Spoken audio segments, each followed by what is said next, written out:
Oh, Do you want to do the I phone forgot today? about that. For TPD. It's not for them. They're doing it for us. Yes.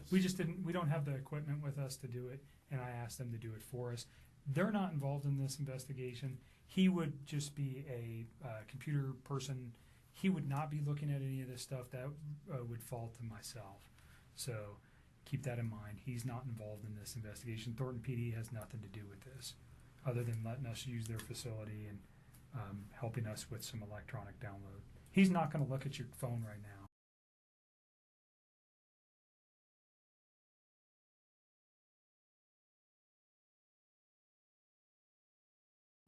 He's going to put it on a disc and they're going to give it to me. Gotcha. I don't know anything. I think you hit the nail right on the head. There's reasons why we want everything. It validates things that we know.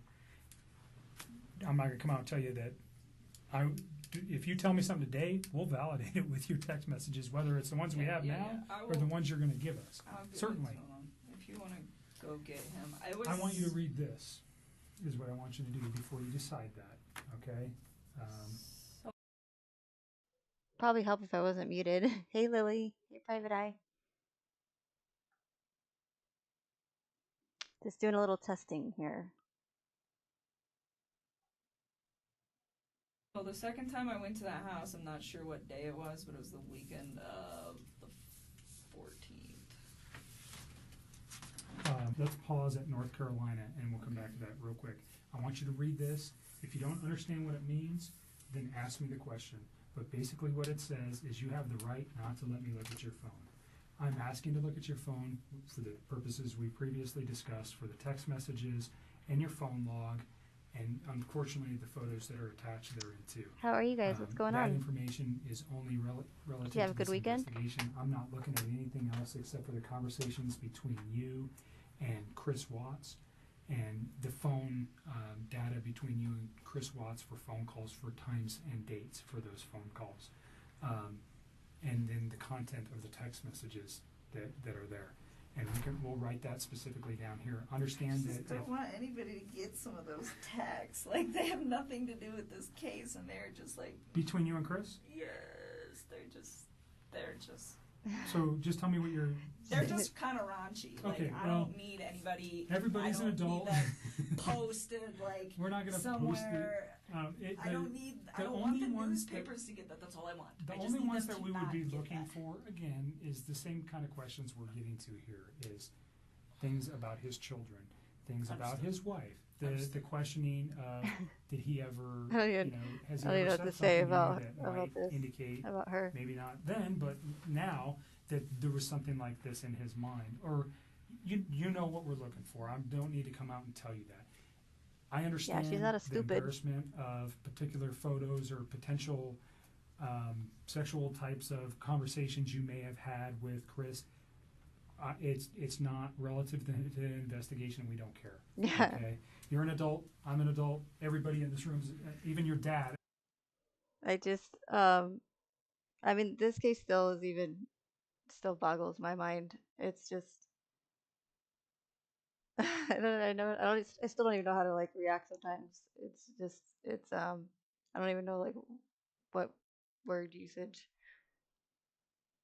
I was gonna say what word usage to use, but that didn't make sense.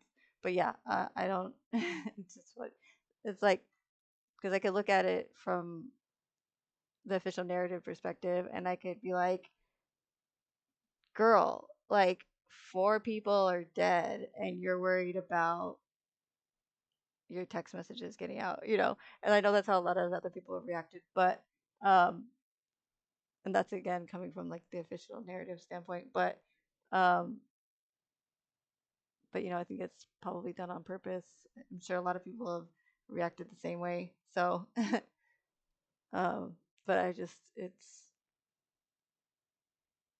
I'm not sure why I'm doing this to myself again, Private Eye, but you're welcome for me continuing it.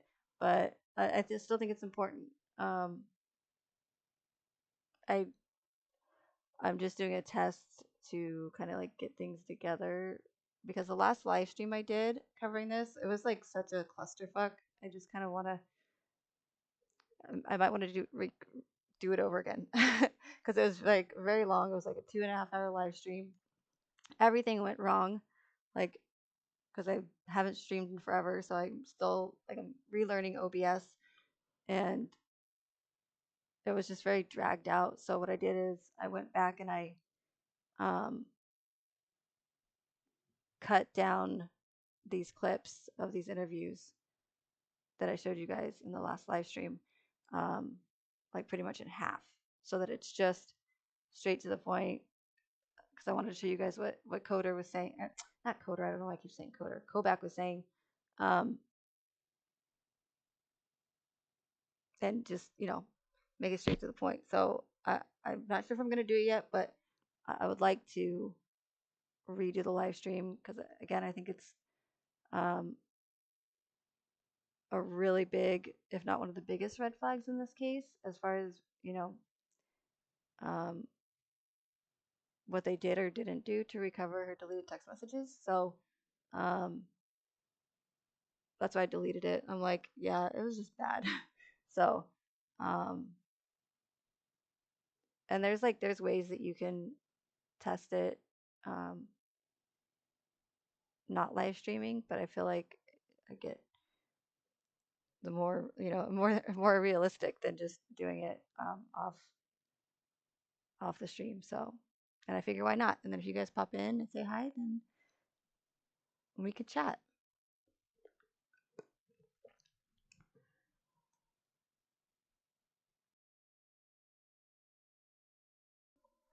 So, Lily, um this interview and then the interview that she does um when she comes back in and brings her phone in again is what I went over in my last live stream that I deleted, but it's what I'm going to go over again. So not specifically like the entire interview, but just pointing out parts of the interview where um, Kobach makes it a point to, keep reiterating how important it is for the case to recover her deleted text messages. Um, so that's what I'm going to be like pointing out between those two interviews.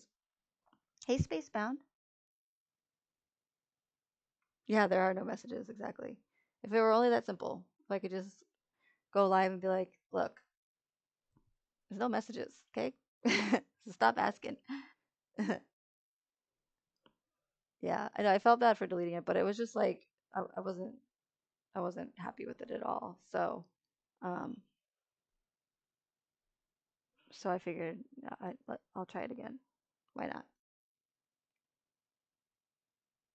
And like I said, at least I can test it, and then if any of you guys pop in, at least I can say hi because I know that I haven't been on here very much. How are you, Spacebound? Good to see you.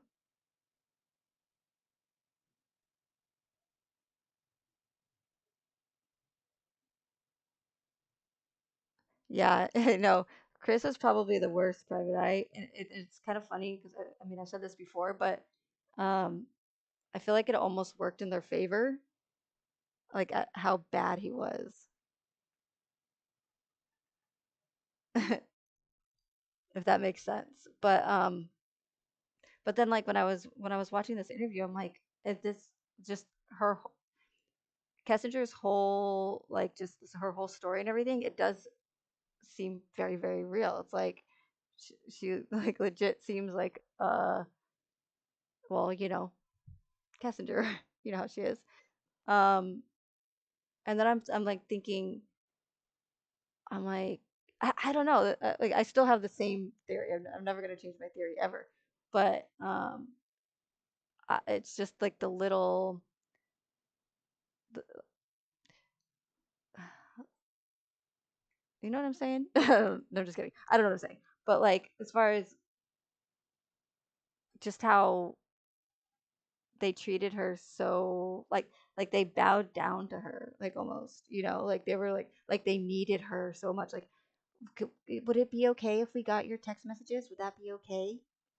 Like you don't have to, but we're just giving you the option to.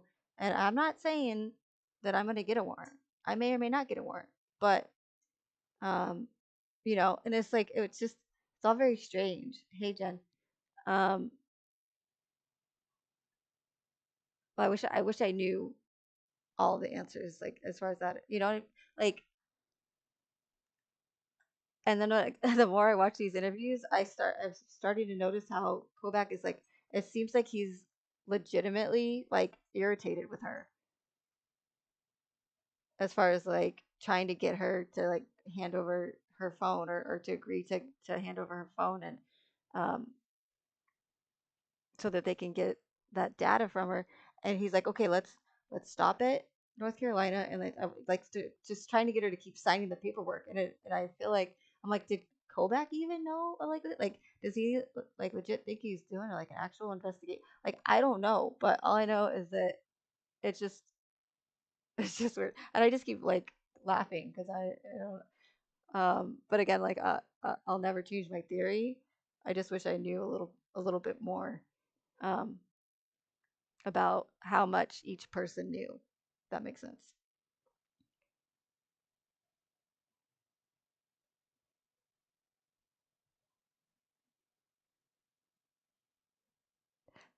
Wait, you're gonna have to fill me in on who the LARP is. And I'm probably gonna kick myself, Jen, after you tell me, but um I'm a little rusty. I've been out of the game for a little bit. I don't believe her because of the video she recorded from the dunes telling him she was having one with him. He was there too. Was she going to send him the video when she was just sitting behind him? Yeah, that was weird too. I never thought about that. I thought she was just maybe just recording it for him to be cute in front of him. I don't know. Oh, live action role play. Oh, yeah. I should have known that. I knew that. Um, and just like I don't know. I was editing this interview and the other interview that she does with Kovac, and just I don't know. It seems like I don't know if they're trying to be incompetent or if they really are incompetent, or like they're just not a very good like police force or something. I don't know. Um, but like if you okay, and I always say that like TV's not like it's for entertainment purposes, right? The majority, 99% of it. Um, so if you go and watch any of those, and I've mentioned this before in my live streams, if you go and watch a like murder tapes, or um what's the one called where they solve the cases by surveillance footage. Something about seeing. So I don't know, but if you go and watch any of those detective ones, like or the body cam footage ones on Discovery or whatever, I don't know, whatever channel they freaking have them on, whatever. Like it's those like that's probably the realest thing you're gonna get if you're not actually a part of it. You know what I mean? Like and again, it's still on TV and it's made for entertainment, but again, those are going to be the closest thing you're going to get to it. And if you compare those like to cases that they cover, like real life cases, as far as I know, um, but these are cases that have not made headline news, that don't get all the media attention. So if you compare those cases that you see on television um, to the Watts case, like they're completely different. Like children's faces are blurred out, witnesses' faces are blurred out. Um, just the demeanor on how the officers and the agents treat the suspects, and they'll state. I've seen so many episodes where they say it doesn't matter like who it is, like the closest person to them is gonna be their number one suspect. The person that finds the body is gonna be a main suspect. The person that makes the 911 call. So who made the 911 call in the Watts case? Nicole Atkinson, and she was never treated as a suspect. Like again, I don't know how many times I've seen in um, those murder shows them say that. It's like everybody is a suspect until ruled out, and it'll be the husband, and the husband will be like offended because they'll be like, what do you mean my wife's dead and you're accusing me of killing her? Like, how dare you, right? But it doesn't matter. Like, their job is not to be like, oh, I'm sorry, I didn't mean to hurt your feelings because I know that you're her husband, but so I mean, no, since it's her husband, he probably didn't murder her. Like, no, like, they treat him as a suspect until they can rule him out. And cause usually it's, it is the significant other or the boyfriend or the husband. Hey, Shan. So again, it's like, why wasn't Nicole Atkinson treated as a suspect? Um, the closest person to Chris was Kessinger. So why wasn't Kessinger treated as a suspect? Like, it's not that I'm not saying I know everything about investigations just by watching them on TV, because like I said, again, it's television, it's entertainment, but it's still it still doesn't compare. If they don't match up. Like, and like I said, like, witnesses' faces are blurred out for their protection because it's a murder. It's a murder case, or their names will be changed to protect the witnesses. Not in this case. Like, nobody's, like, the phone numbers were all given out. The names were given out. Madison Atkinson, she was underage. Nicholas Atkinson, he was underage, and their faces weren't blurred out or protected. Like, regardless if Chris is behind bars, like, if he's supposed to be like this psychopathic killer that murdered his entire family, then why aren't these people being protected? Like, they're trying to they want us to believe that that's what Chris is, right? This guy that could just literally murder his entire family with his bare hands, but yet no one was protected in this case. Like, none of the innocent, no witnesses. Like, it's just, it doesn't make sense. And so when something doesn't make sense, you gotta, like, in my opinion, you have to look at it from a different perspective and be like, okay, why doesn't this make sense? Why doesn't it look like all the other cases and murder shows that I watch? Like,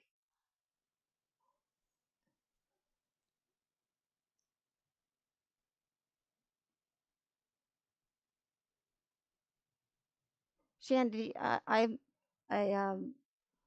not messaged you, but I sent whatever on Discord. I said, "Are you going live for your still for your birthday?" And I didn't have a chance to go back and check, but I'm assuming you didn't. I was really looking forward to it too. I set the notification, and and I was excited because I got off work in time, and then I went to go on YouTube and you weren't live, so I was super duper sad. Super duper. Remember you said too about Chris Watts back to the camera? Yeah, Jen.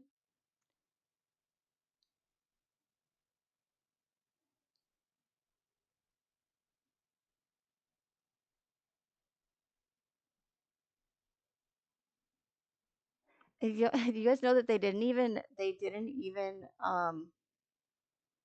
blur out Chris Chris Watts' social security number.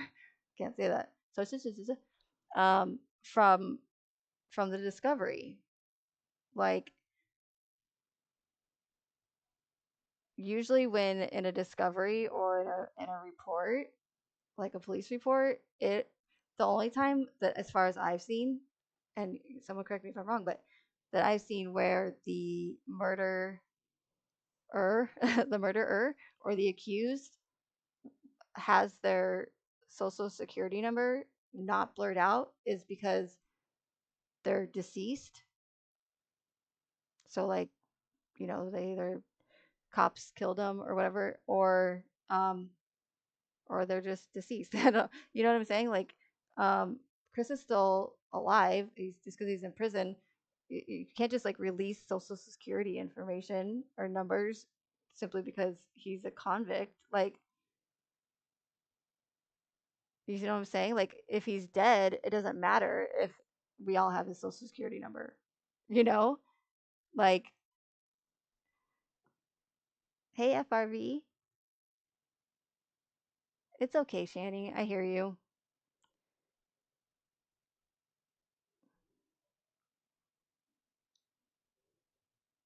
Oh, I love you too, Shani. Yeah, exactly. Spacebound. That's like, there's so many, just so many questions. Yeah, like everybody in a case should be treated as a suspect. It doesn't matter who it is. I mean, obviously, they're not going to be like, um, Madison, can you come in to talk to? Like, obviously, she's a child, but you get what I'm saying.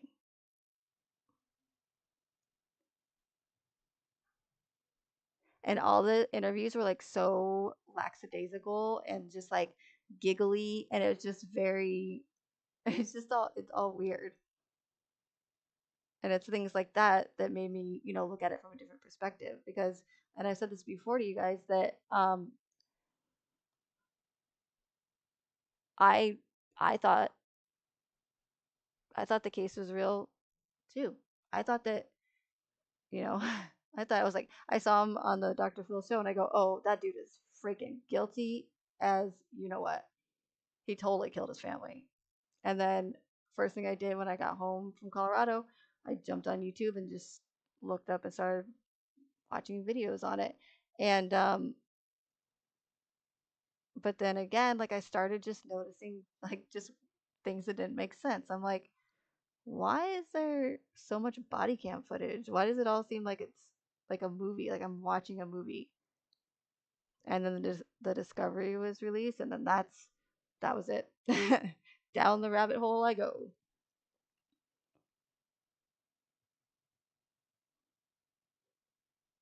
Yeah, the Target bag on their front porch for 3 days. Yeah, and that's the thing too. Like these cases, they can make so many mistakes, but it's almost like it doesn't matter.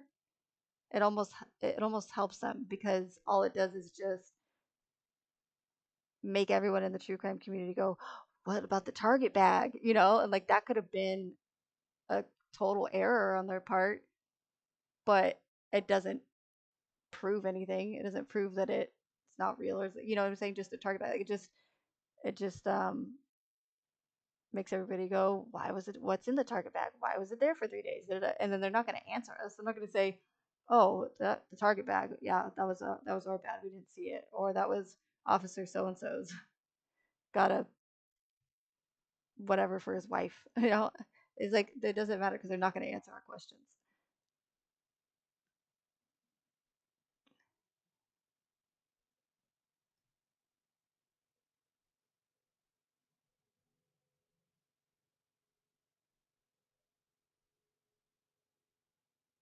Yeah, and that's one of the things too, Private Eye, is like those characteristics that I talk about. Like if the story keeps changing, that's one of those red flags. Like the at the very beginning, like all the news sources will have the same exact narrative.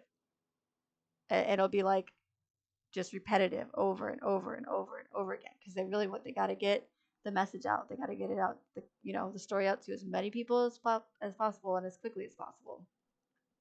And that's unfortunately what one of the things that we have against us is the mainstream media because they're so huge and then when they work together and they can get that information out to so many people that quickly, it's almost like impossible, like we're outnumbered.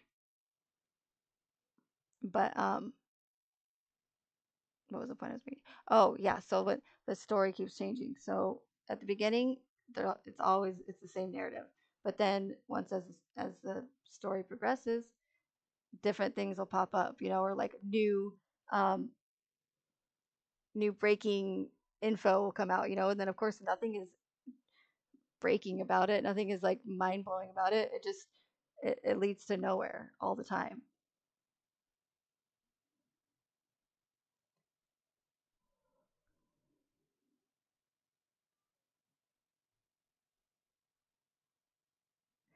Did you notice the gas station travel center? The sign over the Coca-Cola cabinet says 2017. Sure, people forgot to change, but in August of wait, gas station travel center. The sign over the what? gas station travel. You're gonna have to fill me in on that too, Jen. It's funny because I thought that I would never forget about certain things in this case, but because I just freaking researched it so much, but you don't talk about it for a few good months, and you're like, what? Oh, I agree, Jen. I think that it's definitely one of those. The motives behind it is a social experiment. I think they want to see how people react, what they say.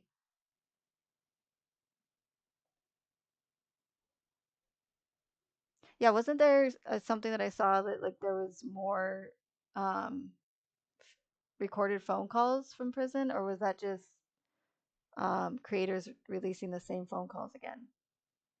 I wasn't sure.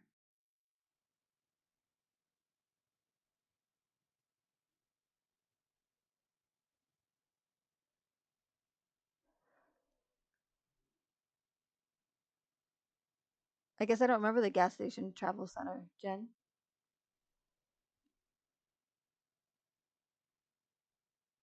I'm probably just having a space cadet moment. Well, we know that they delete comments because there's so many comments that I've had deleted that you guys have posted, and I eventually had to, when I did my live streams, go, if you guys posted a comment and it's not there, I promise you it's not me. I think I've probably deleted like 2 comments out of like the 4 or 5 years that I covered this case, because they were just really, really, really disrespectful. But other than that, like I haven't deleted anybody's comments.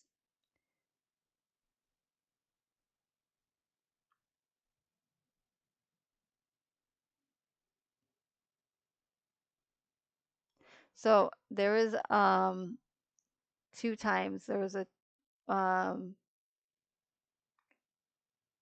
when I was commenting back and forth to one of my subscribers on one of my videos, and I don't remember how it got brought up, but for whatever reason, I said I had brought up Home Alone, the movie Home Alone, and she said, "Oh, I've never seen that movie." And I go, "You've never seen Home Alone? Like what? How's that possible?" And then I kid you not, like, and it wasn't during Christmas time. I'd never searched in YouTube for Home Alone or Home Alone trailer, movie trailer, or anything. Um, like a couple hours or a few hours later, in my recommended feed was Home Alone, but it was like for like Home Alone 3, I think, or something. But like, I was like, what?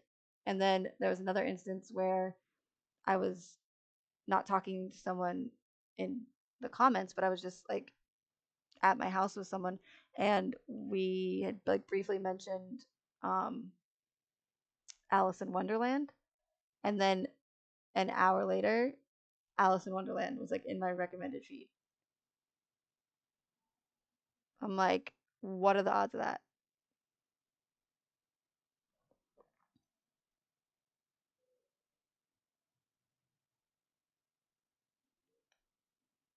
Yeah, in private eye, a lot of times too, it seems like they'll like, so no orchestration is going to go 100% like perfect or planned. You're going to have um, certain factors that are going to go against them, like whether it be weather or someone fudges up or whatever the case may be. It's not going to be 100% perfect. So in order to um, keep the narrative or the story going smoothly, they have to like compensate. You know what I mean? Like, I don't know if that was the correct word, but so if they mess up or whatever, they might have to like change the narrative in order to like keep it going without people going, wait a minute. But I've noticed too that in like all these cases, right when you think that the case is dying down and people are like moving on, there's always new evidence or new information that comes out. And again, they always say it's like breaking news and new evidence, but it never is. It's never new, and then it goes to nowhere. It just leads to nowhere. You swear you just think something and you get recommendations. Yeah, it's pretty scary.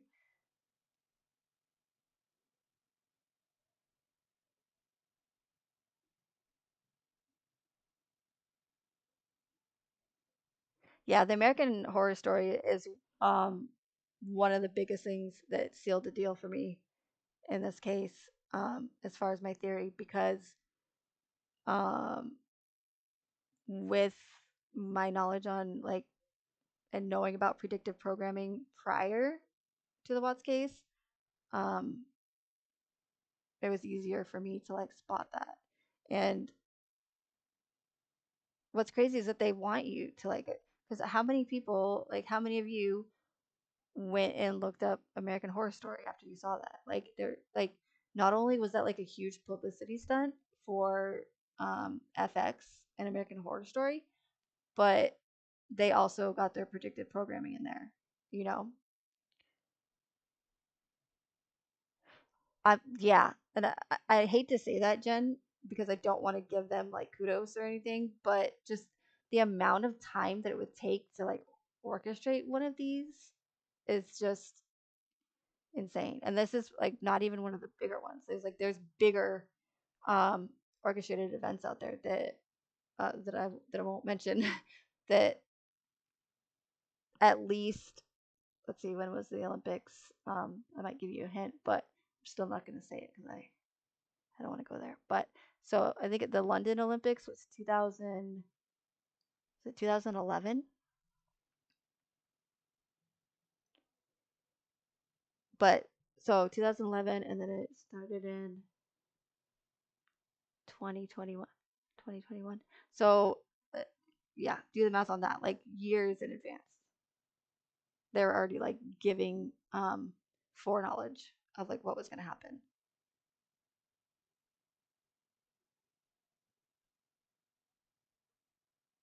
And I did a live stream private eye on like when that trailer, or when that they don't call it a trailer, they call it a like little snippets that American Horror Story does. See, I can't even remember that now, but um, when that particular, or it's like sneak peek or whatever came out, um, and it didn't match up. I'll have to find that live stream again and watch it to refresh my memory. But um, and it's like they were all waiting around for it to finish. Isn't that kind of weird too? Like the the American Horror Story on the television was 45 seconds long on Nate. Oh, that's what I covered too. So on Nate's, it was like 45 seconds long, and then the actual trailer itself was longer. So they actually cut it down when they showed it on the body cam footage. So why would it be a different, the length on Nate's camera, or not camera, but television, be a different length and shorter than the actual, you know, sneak preview?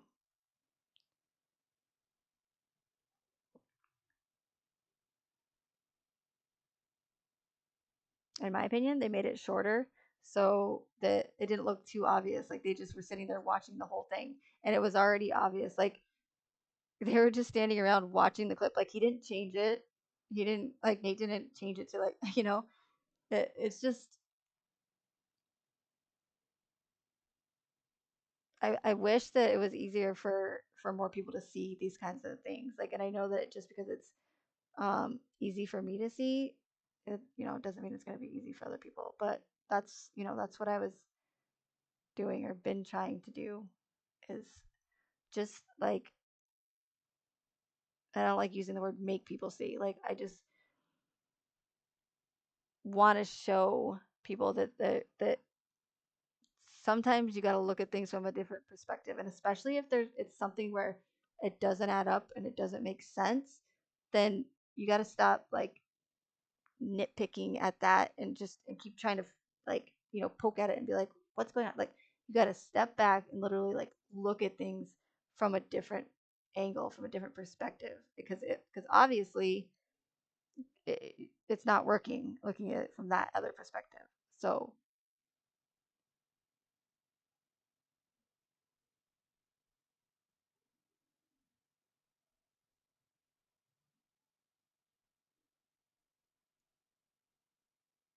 Yeah, that too, Jen, about him saying that she's pregnant. Yeah.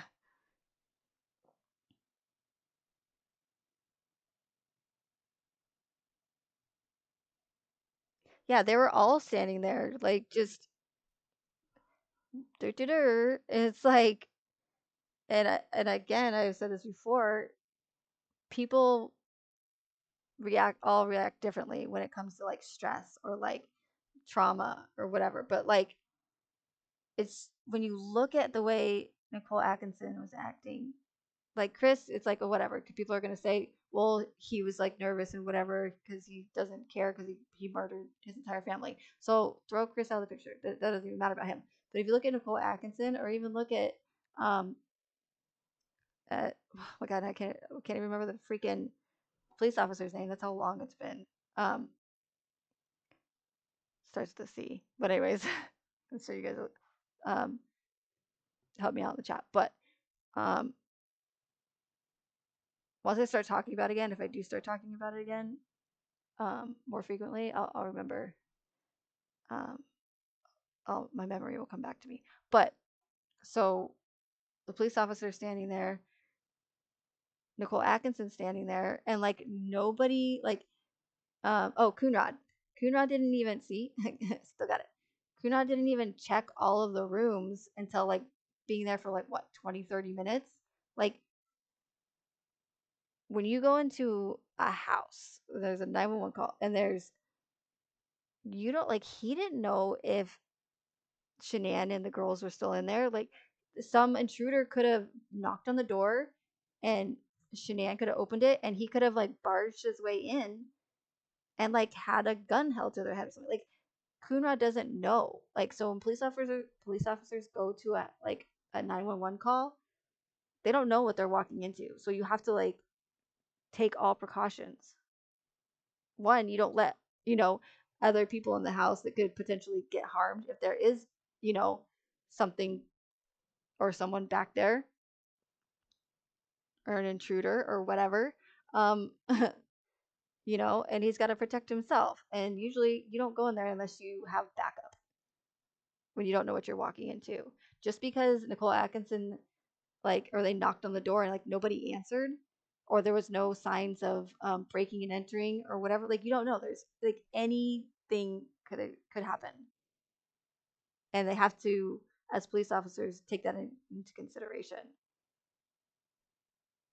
So the fact that he's like, just let Nicole Atkinson go in, let Madison go in there, it's like, what? Like, nothing was done by like protocol. I don't care if people are like, oh no, it was just a welfare check.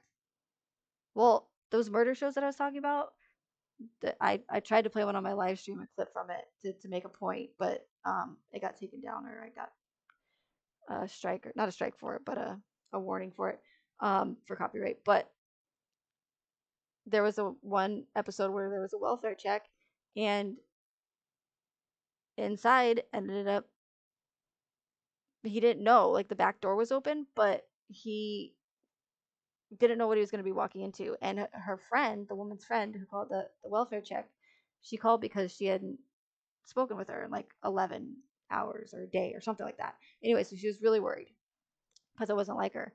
So she tried to go in, and the officer was like, ma'am, please don't go in the house. Please stand back, stay out of the house, because for your safety, and my safety. Um, and she's like, well, but I don't care. It's my best friend. He goes, I don't care. I don't, it doesn't matter. Like, you need to stay out of the house. And she's like, oh, okay. So, like, why is that? Like, what's the difference between that welfare check besides like the back door being open? Like, that doesn't mean that there's an intruder, or that there was a robbery, or that there's a murder. It just means that the back door was open. People leave their back doors open all the time, right? Or by accident, or they forget to close it when they leave. So, but he didn't know what he was walking into. So before going in there, he called for backup and waited for his like backup to get there, and then they went inside. Didn't let her friend in. Oh, sure, ma'am, go ahead and go in there and make sure that your friend's okay. Like, you don't need me. What you call me for then? Like, it's just, why? What's the difference? Like, they have to take all precautions. And that, and everyone will have an excuse. Well, no, there wasn't. No, like there's still protocol.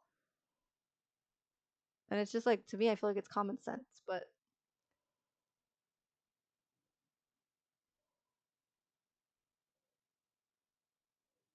yeah, well, we can't ever be for sure. Hey, Joy. Good to see you. I do. I do think it was Joy.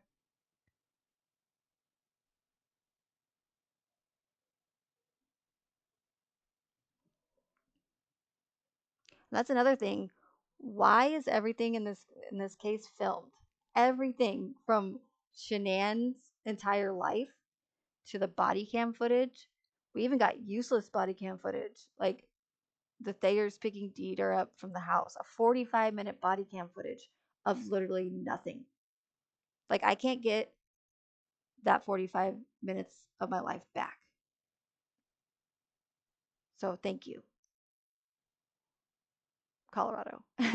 Like it literally told us nothing about the case. It gave us no information at all whatsoever. It's just filler, something to distract us, something to like, oh, or and then and it's sad. It's like how sad their friends are going to pick up Dieter because he's there by himself. Like it's all about emotion, right? What's sadder than that?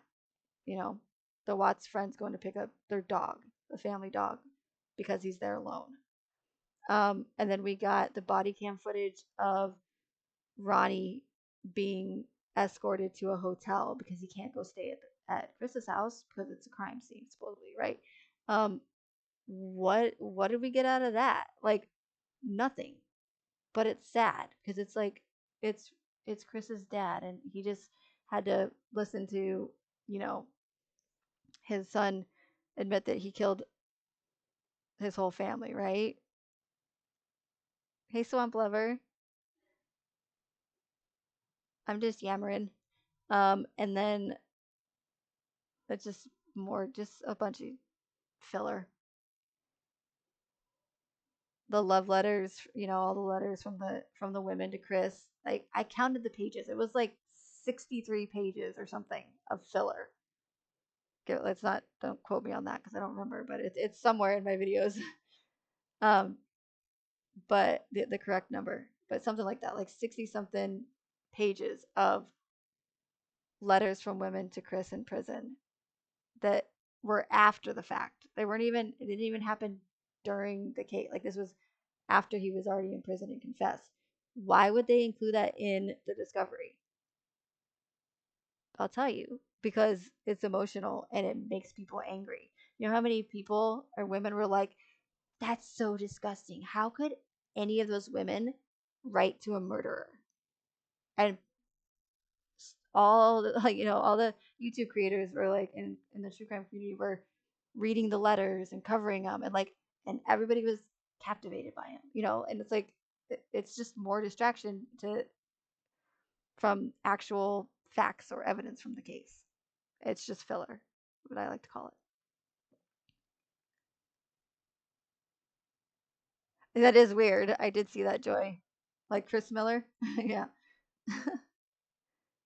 I mean, common last name.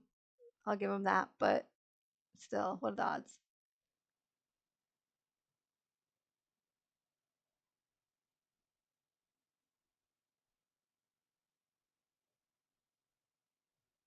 Oh, and then what was it about the girl? Oh, the girls having to be transported in closed caskets to the funeral because of the oil was flammable. That's not true because well, based on the discovery and the autopsies, if we're going to believe them to be factual, um, it says that they washed the oils off the girls, and in order to give them a full, complete autopsy, you would have to wash all that off of them. You can't like sit there and do an autopsy with oil covered um, bodies. And I'm not an expert, and I could be wrong, but I don't think that the oil is going to literally soak into their like bones to where they would still be flammable. Like that's just a way to But it's just an excuse to give a reason to have a closed casket, you know, because it's so gruesome. And who's going to want to see two little girls covered in oil and they couldn't be on a plane because they were flammable. Yeah, I heard that too, Joy.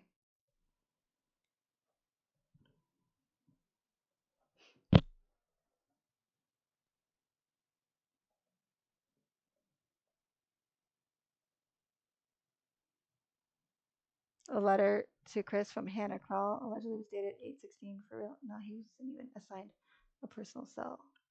Yeah, that doesn't make sense either, Jen.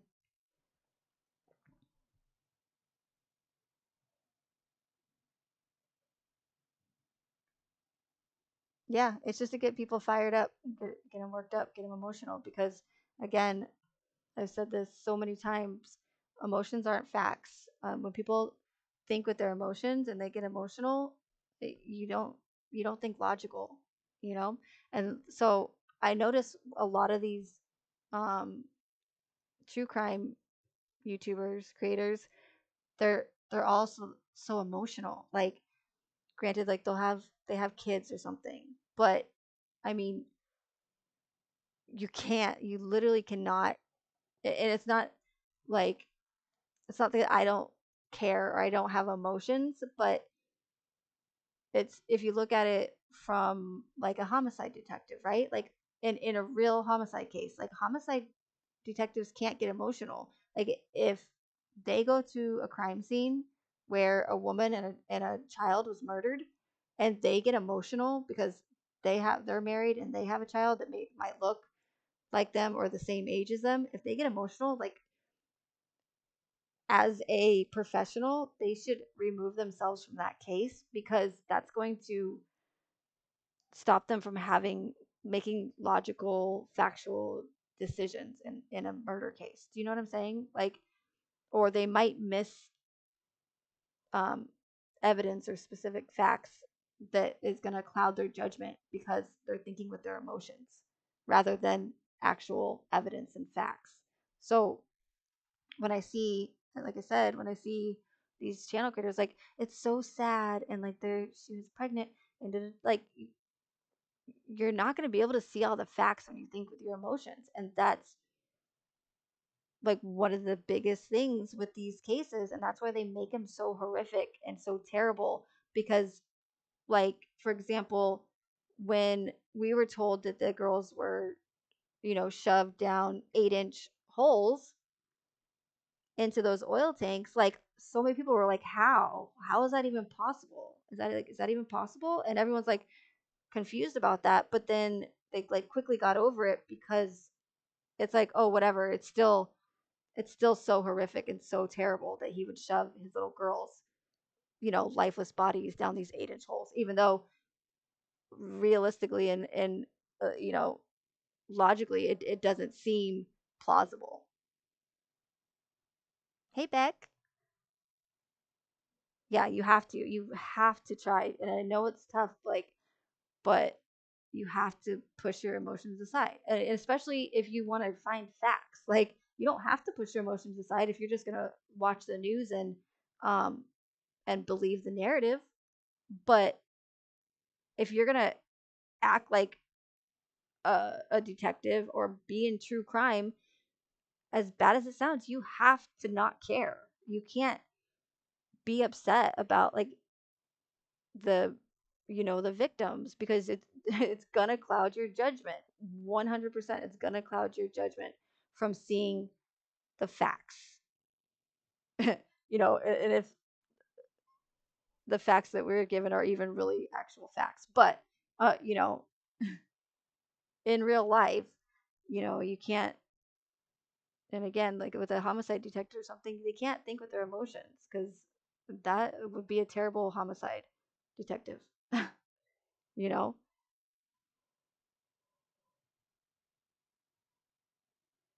And what does everyone do? Like when not everyone, but a lot of people do in true crime, they get angry at Chris, or they get angry at Kessinger because she's the mistress and he's the murderer. And uh, that right there is going to just ruin any chance that they have actually seeing facts, because they've already made it up in their mind that Chris is guilty and he's a piece of shit and Kessinger's a piece of shit or whatever because she's the mistress and she probably, was an accomplice. Like, you can't, no, you can't. Like, what about Nicole Atkinson? What about Nate? Like, I don't care if Nate, if the narrative tells you that Nate's a hero or that Nicole Atkinson's a hero. Bullshit. Like, especially when Nicole Atkinson's story doesn't make sense, and Nate, like, to me, I feel like would be more suspicious than anybody, like if I was gonna actually try to like, but I'd be like, dude, just because I back my truck into the driveway, that means I'm a murderer. Like, you're just gonna just like tell the cops that you thought it was suspicious and that I probably carried out the body of my husband. Like, F you, thanks, super neighbor. Like, like backing your truck up into a driveway doesn't make you guilty. And that was the funny thing too with the family, with the Ruseks. They're like, oh, we loved him like a son. He was so wonderful. He was great to Shanann. We literally like loved him like our actual son. And then, you know, then they're interviewed and they say, oh, what did you feel or whatever? What did you think when he had backed his truck into the driveway? We knew he did it. We knew he killed her. It's like, wait, you just got done saying that like you loved him and he's such a great guy and he could never hurt anybody and he's never late for work and he's a great coworker. But then, and then even all his coworkers were like, oh yeah, we totally knew he was guilty when he did it. That's weird. That's weird that he backed his truck into the driveway. It's like, oh, okay, well, that was quick. Yeah, no footage of him removing the bodies, and that's one of the things that I wish I was better at explaining. Is like the psychological aspect of the case, because, and I do my best anyways. But and I'm sure there's a term for it. I'm sure there's a uh, technical term, but there's two examples that I use a lot is him backing into the driveway, and then the narrative telling us that he was loading the bodies of Shanann and the girls, or whatever, or first Shanann, and then of course the shadow thing came out. But for sure, Shanann, that's what the narrative told us. So if the mainstream media is telling us that, and if law enforcement is telling us that, I mean, why would we question the media or law enforcement in the first place, right? And then if we look at the video footage, and if that's, I mean, yeah, he did back his truck into the driveway, and he did, it does look like he's walking backwards, dragging something, but we don't actually physically see any body, you know? So, again, yeah, does it look like that's what he's doing? Is that what we're being told by all the mainstream media outlets and law enforcement and the discovery and the official narrative? Yeah. But that doesn't prove anything. Like, beyond a shadow of a doubt, no pun intended, right? um it doesn't prove anything. It wouldn't be, in my opinion, I wouldn't be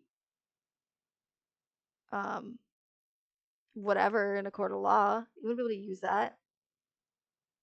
They would like throw that out. Like, the jury would be like, what are you talking about? Like, we don't see a body. Show, like, uh, I don't, yeah, he could have been dragging a um a pile of shit. Or, like, I don't, like, it doesn't prove anything. But people are so quick to just simply, if you when you have all the media outlets and all the official narrative just bam, bam, bam, bam in your head saying this is what happened, this is what you're seeing, people are just so quick to believe it, and it's fascinating to me, and I'm so intrigued by like psychology in the brain, because and I wish I would have gone into that, like, as far as like a career, because it's just really, really fascinating to me. But anyway, um but it's just crazy how quick people will just, if you put the information in people's head enough, and enough times over and over again, they're going to believe it. And I've said this before, what better way to convince the public of the narrative or a story that you want them to believe than by showing them, you know, by showing them but not showing them.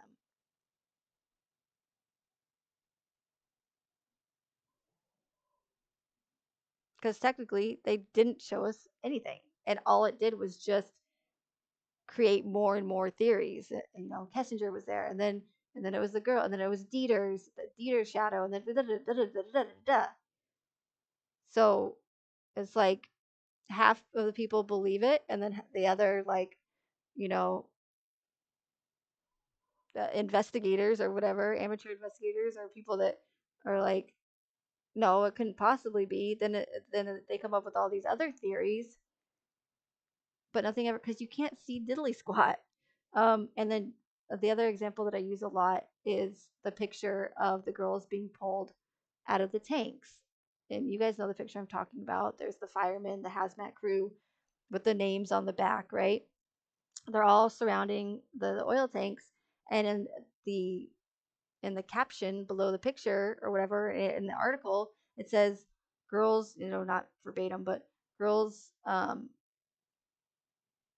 pulled out of tanks, or you know what I'm saying, like out of battery tank, whatever it said in the caption. Now, again, does it look like that's what's happening in the picture, what the caption is describing, or what it says in the article? Yeah, it does. It looks like there's a hazmat or crew or firemen pulling girls out of the tanks, but you don't see any bodies. You don't, like, they could have been playing like craps for all we know, like on the side of the oil tanks. Do you know what I mean? Like, just because somebody says or a caption says that that's what's happening, it doesn't actually mean it's happening. It's just a picture. Like, and I'm sorry, but unless I'm there and I see physical bodies being pulled out of those tanks, why would I believe it? Why would I believe it? And I know that's like so hard for some people to, or a lot of people to grasp. It's like, 'cause then they get so offended. They're like, how dare you, like, try to say that that's not what, that those were the girls weren't pulled out of the tanks. Like, but any logical person, like clear-minded thinking person, is going to go, that picture doesn't show me diddly squat. Okay, it shows me a 4 or 5 backs of a fireman, a battery tank, and I don't know what the fuck's going on the other side or in the circle that they made, but all I know is that I don't see any bodies. And even if they went that far to like make it look like there was bodies being pulled out, it's still, to me, as a logical person, proves nothing. And I feel like I have to like reiterate a lot to my skeptics, because they'll be like, why wouldn't you believe that though? Like, why would they lie? Like, why wouldn't it be them pulling out? And it's, I don't question cases. I don't question things that I'm told that add up, that make sense, where there's no inconsistencies. You know, like, um I'm only skeptical and question certain things where they don't add up, where there's multiple things that happened before that or surrounding it that made me question what's going on in that picture or what's going on in that video footage. So, and I'm totally ignoring chat because I'm like on a rant.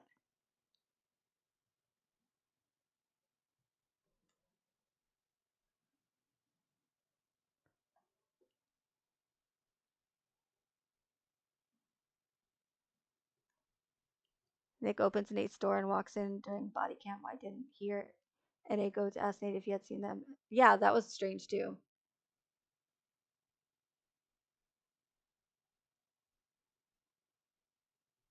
Yeah, major cover up if it is Beck.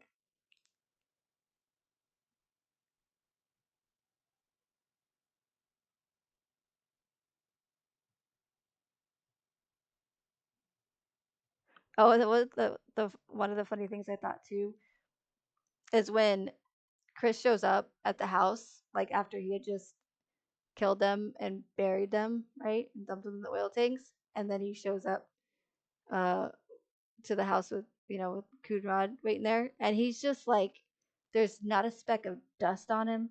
There's not, he doesn't look sweaty. He was supposed to be up the whole night before. Like, he looked like he just got a pedicure and uh, took a nice hot shower and just, you know, spick and span. Like, you're talking about a guy that just carried it. Like, the narrative tells us he carried his pregnant, dead wife down a flight of stairs, through the garage, you know, across the driveway or down the driveway, picked her up, put her in his truck, drove to Survey 319, dug a hole, buried her. I mean, that's fucking hard to do. Like, and I don't care if people say, "Oh, he was lifting weights, he was working out." No, like dead weight is completely different than someone who is just like passed out or not even passed out, but like or just um what am I trying to say, like inebriated or something. And if it's just a little bit of research, just a few minutes, people would know that there's a huge difference between dead weight, and especially the fact that Shanann was pregnant. That would make the weight completely even more like not centered and off balance. And then the story changes, like the girls were alive, and then if we're supposed to believe that the girls were alive when he left the house, and then drove to the Survey 319, and then killed them there, that's even more energy. So the fact that he just like ran up all like spunky to Coonrod and was like, "Hey, I'm Chris Watts, nice to meet you," like, give me a freaking break. Like, at least make it believable. Like, put some smudge, some dirt on his face or something. Like, put a little sweat, like, spray some water on him before you turn the body cam footage on or something. Like, it's just, but it's just that it's so, it's hard to prove my theory in these cases and in other events, because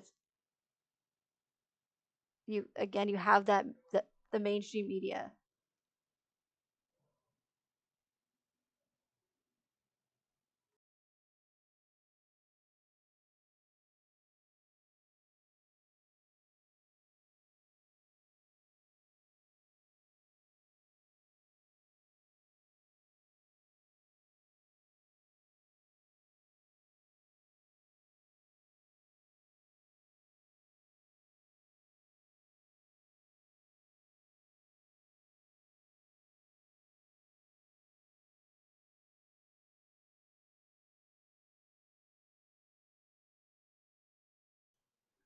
Oh my gosh, sorry.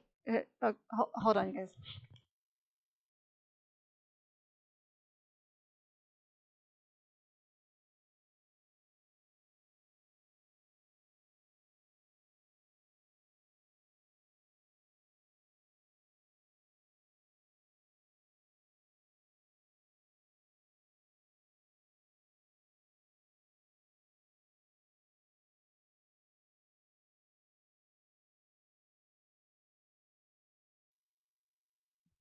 Okay, sorry. Oh my gosh, it's gonna come out. My friend just showed up. He's like, I tried calling. Yeah, they were manicured, Jen. Yeah, that's the thing. Like, Cece's in the autopsy report. Um, again, if we're supposed to state it, believe it as factual, they said that Cece's widest point was 11 and a half inches. That's Cece. So Bella was bigger than Cece. So if those holes were only 8 inches in diameter or around or whatever, it's literally like, and you have 11 and a half inches, and then there was even that lip on the inside that would make that even smaller, and just like that tiny little bit, and you're trying to fit that size, it like that would make a huge difference. So 11 and a half inches, 8-inch hole, like, do the math. It's like literally trying to fit a square peg into a round hole.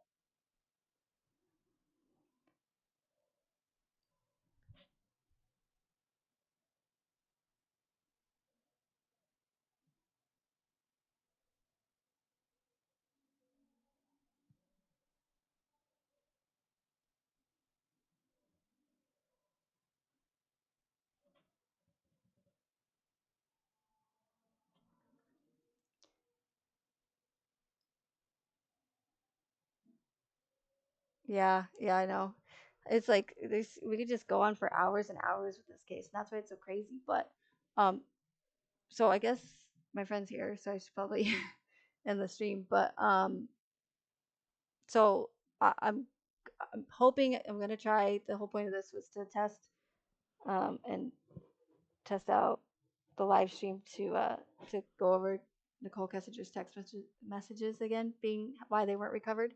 Um, and I won't be upset if you guys don't show up for it because I've already gone over it and I know that I've made 2 videos about it. Um, so it's not you know like breaking news or anything. But again, I think that it, it's a really big red flag and a huge find in my opinion. And I feel like more people should know about it. Hey, Nuckin. No, no, I'm glad you guys did. I was hoping that you guys would. So thank you all for being here. And but so look out for that live stream in like the next few days. Okay. All right. Bye, guys.